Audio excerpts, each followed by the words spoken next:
subscribe now and press the bell icon. Never miss an update. जय हिंद।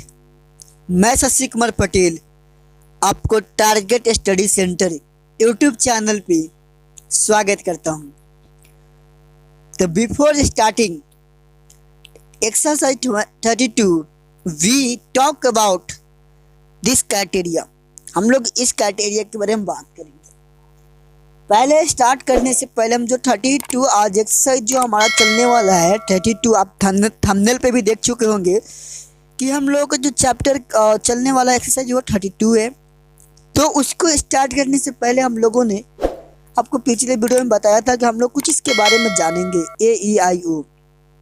तो इसके बारे में हम लोग कुछ जाना था, फिर भी आपको यहाँ से हम कुछ समझाऊंगा। अगर आपने नहीं जाना है, नहीं वीडियो देखा है 31, तो पहले मैं आपसे हाथ जोड़ के विनती करता हूँ कि आप 31 जाकर के देख लो। वहाँ पर मैंने आर्टिकल के ऐसे ऐसे कॉन्सेप्ट दिए हैं जिससे आपका कोई भी कंफ्यूजन नहीं होगा AN का प्रयोग करने में। द का प्रयोग आगे सीखेंगे, बट हम यहाँ पर भी AN का प्रयोग सीख रहे हैं। देखिए यहाँ पर नोट में क्या लिखा है, कि कोई शब्द भावेल साउंड से शुरू हो या कॉन्सोनेंट से, इसे निश्चित रूप से जानने के लिए बहुत ही सरल नियम है। जिस शब्द के पहले A या N का प्रयोग करना हो उसे हिंदी में लिखे। यदि उसका पहला अक्षर हिंदी में व्यंजन हो तो उसके पहले A लगा देंगे, और यदि उसका पहला अक्षर हिंदी में स्वर हो तो N लगा देंगे। जैसे हिंदी में स्वर का मतलब अ अम्पैया इरसई। तो हम इसके बारे में नहीं, हम सीधा मैंने आपको बताया था कि आप जो कुछ भी वर्ड हो उसको आप प्रोनाउंसिएशन करना।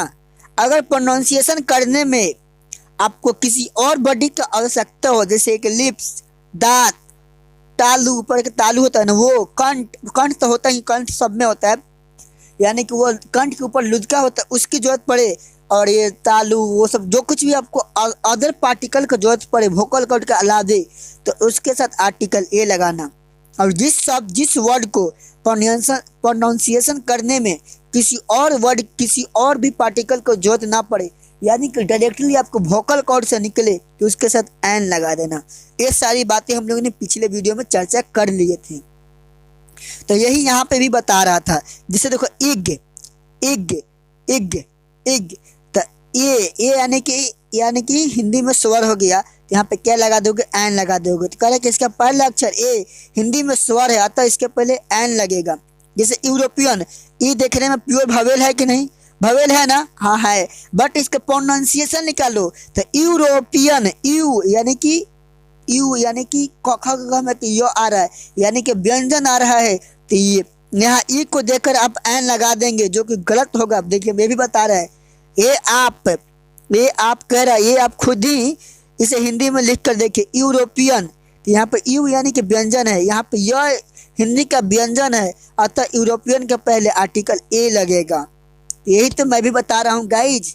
यहाँ पर कुछ आपके 12 एग्जाम्पल दिए हैं मैं, जैसे देखिए, जैसे A यूनिवर्सिटी एन आवर, यहाँ पे प्योर H क्या है आपका, कॉन्सोनेंट है, बट इसका साउंड क्या है, इसका प्रोनाउंसिएशन क्या रहा है, इसका प्रोनाउंसिएशन क्या रहा है आपका, स्वर ध्वनि आ रहा है, यानी कि इसका जो साउंड आ रहा है वो स्वर आ रहा है, तो इसलिए इसके साथ क्या लगा देंगे, N लगा देंगे। एन ऑनेस्ट मैन, यहाँ भी H आपका कॉन्सोनेंट है, बट इसका साउंड क्या, वावेल है। एम, इसका प्रोनाउंसिएशन A आ रहा है, इसलिए यहाँ पे N लगेगा। वन, यहाँ पे वन वो आ रहा है प्रोनाउंसिएशन, वो क्या आपका वावेल है, बल्कि लेकिन इसका प्रोनाउंसिएशन क्या आ रहा है, वो, इसलिए यहाँ पे A लगेगा। यंग, वाई क्या आपका सेमी वावेल है, बट फिर भी A लगेगा, क्योंकि इसका प्रोनाउंसिएशन व्यंजन यानी कि कॉन्सोनेंट आ रहा है। तो अब इसी के आधार पे हम एक्सरसाइज 32 को देखेंगे। जैसे पहला दिया आपका SDO, इस तरह लिखोगे ना S, तो S ये क्या है आपका, वावेल है, इसलिए N लगेगा। चलो, तो ऐसे ही कुछ है, मैं डायरेक्टली मिलवाते चला जा रहा हूँ, आप मिलाते चलना और अपने नोटबुक में उतारते चलना। जहाँ पे मुझे लगेगा बताना चाहिए मैं वहाँ पर आपको जरूर बताऊंगा। दूसरा कह रहा है NCC, N को लिखो, इस तरह लिखोगे N, तो यहाँ पे ए क्या हो गया, स्वर है, क्या है आपका, स्वर है, तो स्वर के साथ क्या लगता है, एन लगता है, तो एन एन सी सी हो जाएगा। जबकि एन आपका इंग्लिश में, इंग्लिश ग्रामर में आपका एन क्या है, कॉन्सोनेंट है, लेकिन इसका प्रोनाउंसिएशन करते हैं तो क्या आता है, भावेल आता है, यानी कि स्वर आता है, इसलिए आर्टिकल एन लगेगा।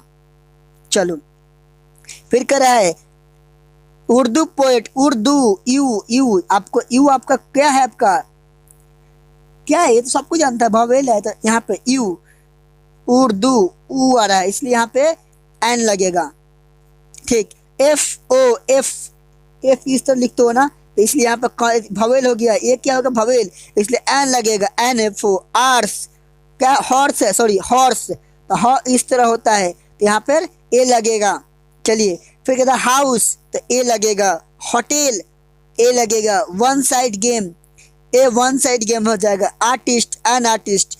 Editor, an editor. Inkpot, inkpot के साथ क्या लगेगा, कुछ भी नहीं लगेगा। पूछो क्यों, क्योंकि आपको बताया था गाइज, अनकाउंटेबल नाउन के साथ आर्टिकल ए या एन नहीं लगता है। विशेष परिस्थिति में आर्टिकल द का यूज कर लेते हैं। जबकि इंकपोर्ट आपका क्या है, क्या है इंकपोर्ट, बताओ जल्दी से मुझे। इंकपोर्ट आपका अनकाउंटेबल है, ठीक है। कर स्मॉल इंकपोर्ट, यहाँ भी नहीं लगेगा। चलिए यहाँ पे अगर ये स्मॉल इंकपोर्ट, यहाँ पे उसको क्या जार दे देता या कुछ और देता, तो वहाँ पे ए या एन लगा लेते, बट की इंकपोर्ट दिया सिर्फ, इसलिए नहीं लगेगा। इसके आगे करें एलपी स्कूल, एलपी स्कूल, तो एल इस तो लिखोगे ना, यहाँ पे एल ये आ रहा है ना, ए, इसलिए यहाँ पार्टिकल क्या आ जाएगा, एन आ जाएगा, तो एन एल पी हो जाएगा। कहाँ गया, एन एल पी स्कूल हो जाएगा। एम ए आपको ऊपर बताया था, एन एम ए हो जाएगा। बी ए हो जाएगा। एन आई ए, आई आपको जानते होंगे, आई इस तरह लिखते हैं, इस तरह लाता है ना, तो ये हो जाएगा N I A. N I S, I A S, ठीक ना। आपका इंडिया का सबसे बड़ा जॉब होता है I A S, I S, okay. India का सबसे बड़ा जॉब है आई एस, कहते हैं आई एस अफसर बन जाओ। एन एस पी, एस इस तरह लिखते हो तो भवेल हो गया, ये भवेल हो गया, इसलिए एन लगेगा। M C, M S C, M S C, तो an M S C, M इस तरह लिखते हो ना, एम, यहाँ भी भवेल हो गया। चलो फिर करें एम एल सी, सब में एम, जहाँ एम एम है ना वहाँ पे एन लगा देना। An M P, an honest man. An hour, a hill, hill इस तरह लिखाता है ही, इसलिए ए हो जाएगा। तो गाइस जहाँ पे मुझे लग रहा है कन्फ्यूजन है आपको, मैं यहाँ पर बताने के प्रयास बिल्कुल कर रहा हूँ, बता भी रहा हूँ आपको। चलिए करें ए वन रुपी नोट, वन इस तरीके का वन, यहाँ पे जो वो है ये कॉन्सोनेंट है, इसलिए ए हो जाएगा। चलिए इसके आगे करें one eyed man, one I man, ठीक ना, ए वन आइड मैन हो जाएगा। यूनिक, यू, इसलिए ए हो जाएगा। चलिए यूरोपियन, यूरोपियन में भी ए हो जाएगा। यूनिवर्सिटी ए हो जाएगा। इंडियन, यूनिवर्सल आपको पता ही होगा पहले से, एन इंडियन पीपल हो जाएगा, एप्पल हो जाएगा। Useful animal, A useful animal, you, ये क्या होगा, कॉन्सोनेंट हो गया ना, कॉन्सोनेंट हो गया, इसलिए ए लगेगा। Ant, an ant. Bag, a bag. Old house, an old house. Umbrella, an umbrella. Indian box, an Indian ox, sorry ox था। अब कहोगे कि सर इसके अनुसार लगा है कि ऑक्स के अनुसार, नहीं नहीं, इंडियन के अनुसार लगा है। चलो one man committee, a one man committee. Egg, an egg. Rotten, a rotten egg. Eggs, eggs हो जाएगा, प्लुरल है, ये प्लुरल है, बताया था ना आपको। काउंटेबल में जो प्लुरल काउंटेबल होता है उसके साथ नहीं लगता है, तो इग्स है तो ए इग्स या एन एक्स नहीं होगा, आपको बता भी दिया एक्सरसाइज 31 में, आप जाकर वहां से देख लेना 31। फिर करें horse, a horse. Boy, a boy. Honest boy, an honest boy, honest के अनुसार लगा। चलिए very honest boy, a very honest boy. अब ऑनेस्ट के अनुसार नहीं लगेगा, जबकि वेरी के अनुसार लगेगा, क्या लगेगा, अब वेरी के अनुसार ए आर्टिकल लगेगा। चलिए फिर उसके बाद करें येलो फ्लावर, ए येलो फ्लावर। ऑयल, ऑयल के साथ आर्टिकल नहीं लगेगा क्योंकि ये अनकाउंटेबल है। चलिए unique idea, a unique idea.